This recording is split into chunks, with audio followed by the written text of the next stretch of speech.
Hello, this is Ted Gambardella, and I want to tell you about my fondest memories of the great Roy Selmon, Hall of Fame football player and Hall of Fame gentleman. I met Mr. Selmon back in 1977 when I was traveling around the country working with my book, The End of Injury. I just left the University of Texas and I went up to Oklahoma University where Coach Barry Switzer was running the program. I walked up the stairs and it was just a mind-boggling thing. When you walk up the stairs in the stadium in Oklahoma, every single stair has a championship on it, where they won a Big 10 or whatever, Big 12, whatever they were called back then, maybe the Southeast Conference back in the 70s. I'm not sure what the conference was, but every one of them had every stair step had a championship on it. And when you walked in the door, there was 3 Heisman trophies sitting right there, and 6 national championship trophies. So it was stupendously impressive. And the other thing that was impressive, that I got there on a Wednesday and they were popping popcorn.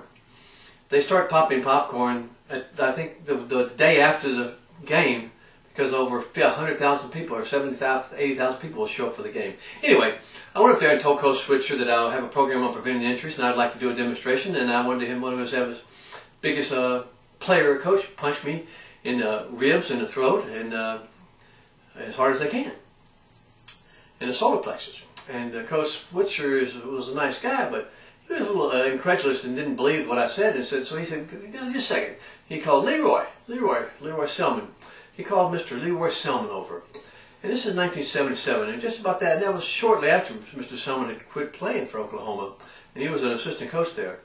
And this guy was about 350, 60 pounds, and had 20-inch arms, and his forearms that were 20 inches. He was the biggest man I'd ever seen in my life. And at that time, I had just gotten out of college, and I weighed about 175, maybe 180 pounds. And I said to Mr. Selmon, well, I want to demonstrate that I can teach your players to prevent injuries, and I want you to punch me and elbow me as hard as you can right in the stomach and the solar plexus. So Roy gives me a hard punch. And, you know, it was okay to knock me back a little bit. I said, that's fine. He said, now give me an elbow. Give me a big elbow as hard as you can, Mr. Selmon. And he hit me with an elbow, and he squatted down, and it went boom. And because he outweighed me by almost 150 pounds, he picked me up in the air, and he knocked me out the door.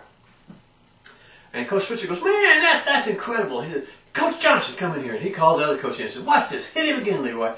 Boom! He knocked me in the air, knocked me all the way out the door. He said, hey, go get some of the players. He called the players and hit him again, Roy.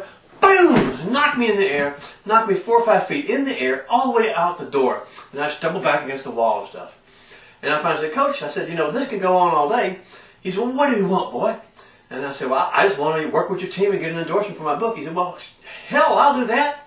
Anybody let Roy Selmon punch him in the ribs as hard as I can, I'll write him an endorsement.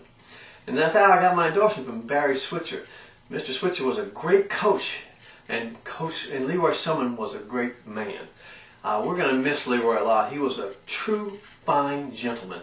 He's one of the finest people I ever met, and he's an outstanding example of character and class. And we'll always remember Roy Selmon as the great Oklahoma and NFL football player. This is Ted Gambardella. I'll see you next time.